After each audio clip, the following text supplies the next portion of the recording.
নমস্কাৰ বন্ধুসকল, আপোনালোক সকলোকে আমাৰ ইউটিউব চেনেল ক্ৰিয়েটিভ থটছলৈ পুনৰবাৰ স্বাগতম জনাইছোঁ। আজি আমি আলোচনা কৰিবলৈ ওলাইছোঁ 1991 চনৰ অপাৰেশ্যন ৰাইনো আৰু অসমত হোৱা মানৱ অধিকাৰ উলংঘনৰ বিষয়ে। মানৱ অধিকাৰৰ সংজ্ঞা আৰু প্ৰাসংগিকতা এক জটিল আৰু গুৰুত্বপূৰ্ণ বিষয়। মানৱ অধিকাৰ হৈছে সেইসমূহ অধিকাৰ যি সকলো মানুহে স্বাভাৱিকভাৱে উপভোগ কৰাৰ অধিকাৰ আছে। এই অধিকাৰসমূহ নাগৰিকৰ ৰাজনৈতিক, অৰ্থনৈতিক আৰু সাংস্কৃতিক ক্ষেত্ৰত অন্তৰ্গত। সাধাৰণতে মানৱ অধিকাৰ সমাজৰ দ্বাৰা স্বীকৃত আৰু সংবিধানৰ দ্বাৰা বলবৎ হোৱা মৌলিক অধিকাৰ হিচাপে পৰিচিত। মানৱ অধিকাৰৰ পূৰ্ণ সংৰক্ষণৰ বাবে দ্বিতীয় বিশ্বযুদ্ধৰ শেষৰ পৰাই ৰাষ্ট্ৰীয় আৰু আন্তঃৰাষ্ট্ৰীয়ভাৱে বিশেষ উদ্যোগ গ্ৰহণ কৰি থকা হৈছে। আমাৰ ভাৰতবৰ্ষইও এই মহান উদ্দেশ্যৰ বাবে বিভিন্ন সাংবিধানিক ধাৰা আৰু আইনৰ ব্যৱস্থা প্ৰণয়ন কৰিছে।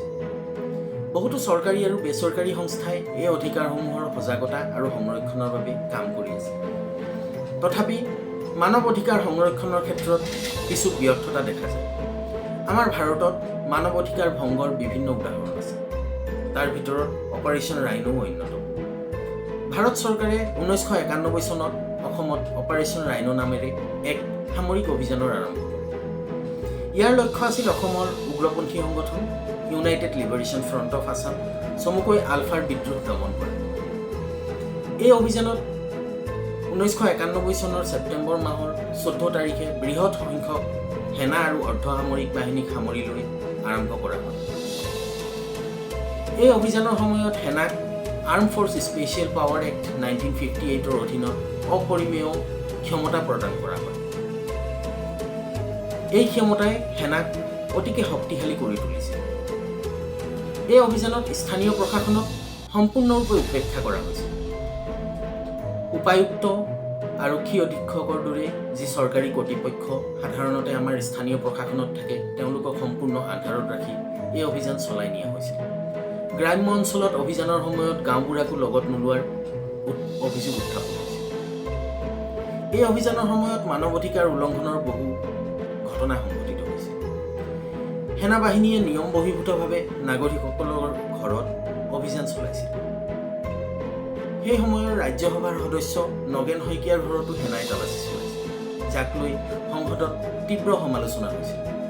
সংসদত এই ঘটনাক গৰিহণা দিয়াৰ উপৰিও প্ৰিভিলেজ কমিটি বা বিশেষাধিকাৰ সমিতিৰ সন্মুখতো ঘটনাটো উপস্থাপন কৰা হৈছিল।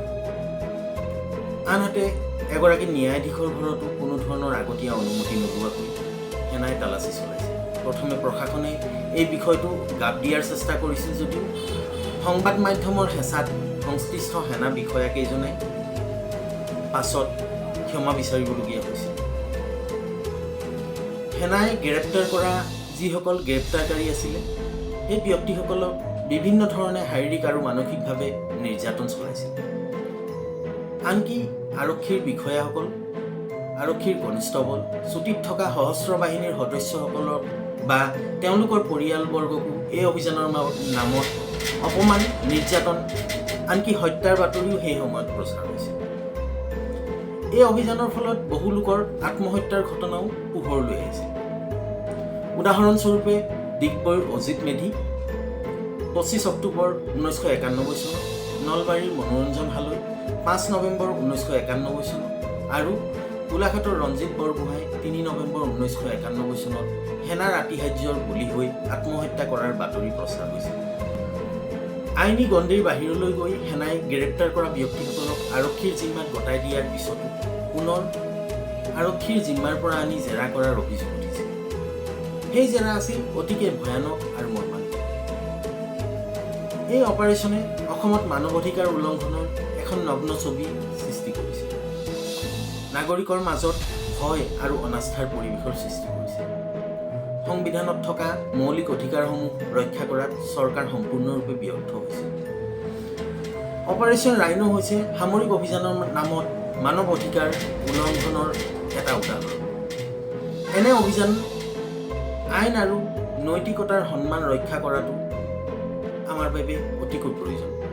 সেনাৰ বিশেষ অধিকাৰৰ নামত সাধাৰণ নাগৰিকৰ যাতে কোনো হানি বিঘিনি নহয় আৰু নাগৰিকৰ অধিকাৰ সংৰক্ষণ বা সুৰক্ষিত হয়, তাৰ বাবে সুষম মাধ্যম উলিওৱা অতিকে প্ৰয়োজন।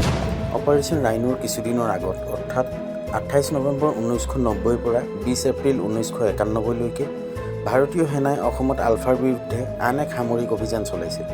সেই অভিযানৰ নাম আছিল অপাৰেশ্যন বজৰং। অপাৰেশ্যন বজৰঙৰ বিষয়ে যদি আপুনি সবিশেষ জানিব বিচাৰে তেন্তে আপুনি আমাৰ চেনেলত থকা এই ভিডিঅ'টো চাব পাৰে, য'ত আপুনি অপাৰেশ্যন বজৰঙৰ কাৰণ আৰু তাৰ ফলাফলৰ বিষয়ে সবিশেষ জানিব পাৰিব। আজিৰ প্ৰতিবেদন ইয়াতে সামৰিছোঁ। ইমান পৰে ভিডিঅ'টো চাই আপোনাৰ বহুমূলীয়া সময়খিনি অতিবাহিত কৰাৰ বাবে আপোনাক বহুত ধন্যবাদ। আপুনি যদি ভিডিঅ'টো চাই ভাল পালে তেন্তে ভিডিঅ'টো লাইক আৰু চেনেলটো ছাবস্ক্ৰাইব কৰি আমাক উৎসাহিত কৰে যেন।